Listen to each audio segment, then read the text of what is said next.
Now I see the groundhogs out.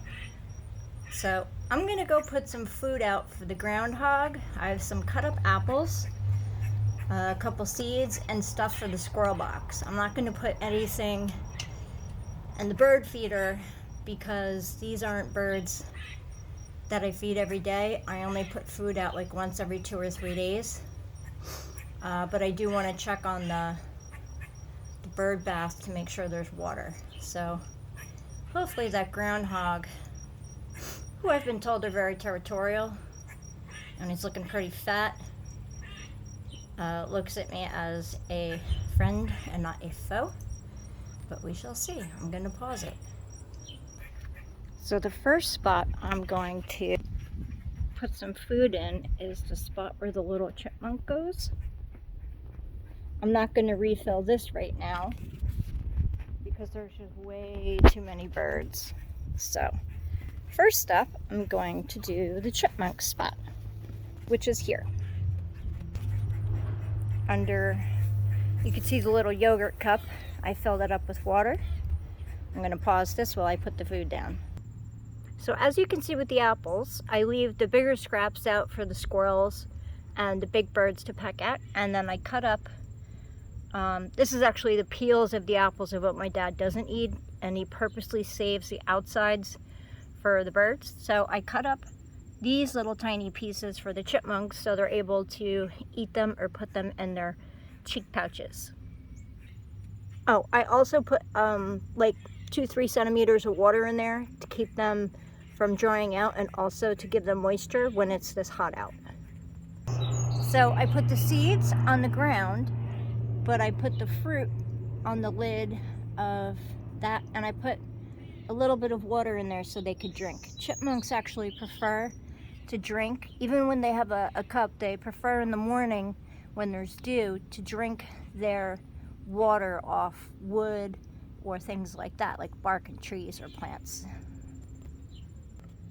So now I'm going to take the bucket and go over to where the squirrel feeder is. Oh, there's the bunny. You're okay. I wonder if I can leave it some apples. I'm going to leave it one of the big pieces.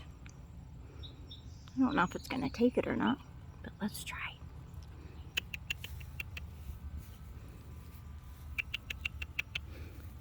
Hi. Hi. Don't run. Nope, there it goes. Cute though. Alright. So now I'm going to take my bucket of various items over to the squirrel box and the picnic table. The squirrel's up in the tree.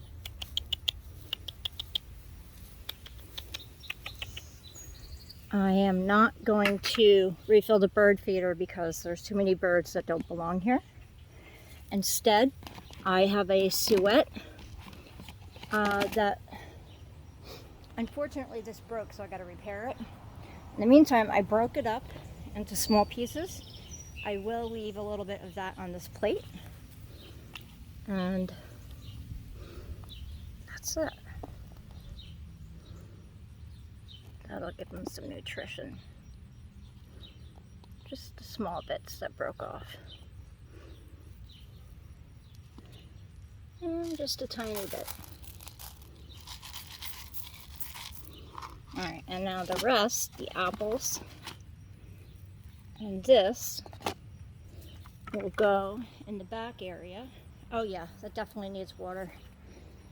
Where the picnic table is, which is here. I gotta clean that out, and I gotta clean their, this is their water dish for the summer, and that's the squirrel box.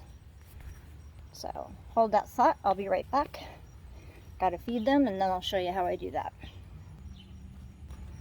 So I put some of the apple pieces, some of the suet, and some seeds in there. I even put a couple of little chunks of apple in their water dish, and I broke up the big peel. Next I'm going to clean the water out, and hold on. So this is the squirrel box, which only a chipmunk can get in through the side hole, or a squirrel through the bottom.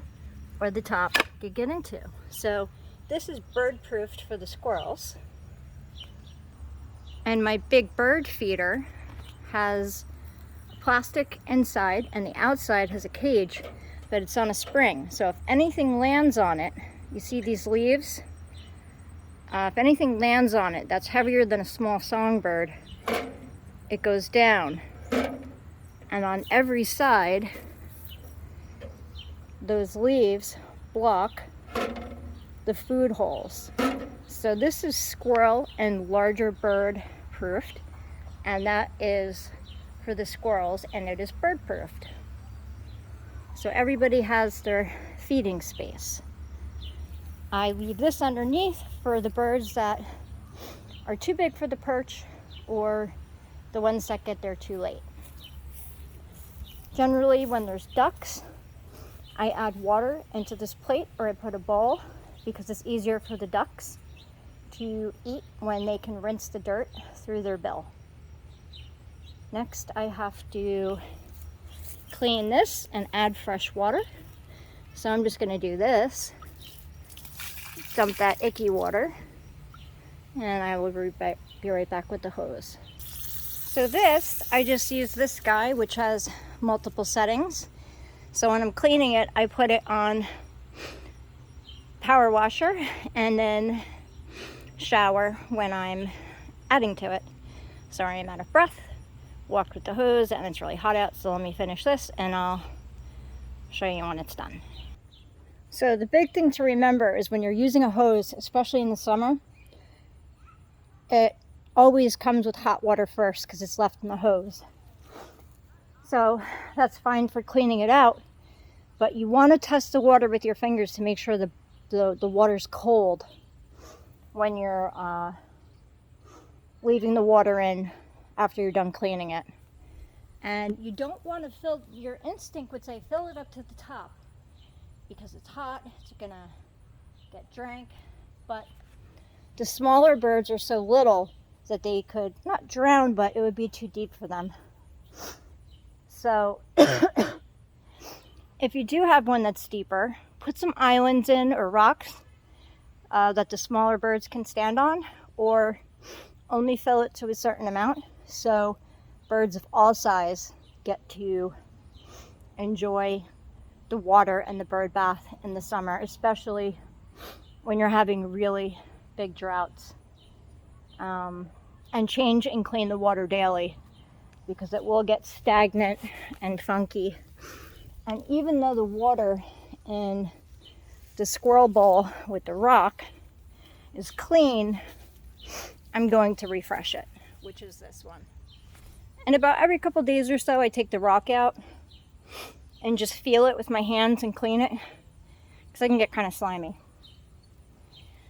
Okay, so that is the end of this video on how to take care of various animals that live on your property and how to squirrel proof a birdhouse and how to bird proof a squirrel and chipmunk feeder. Everybody have a good day. Milady out.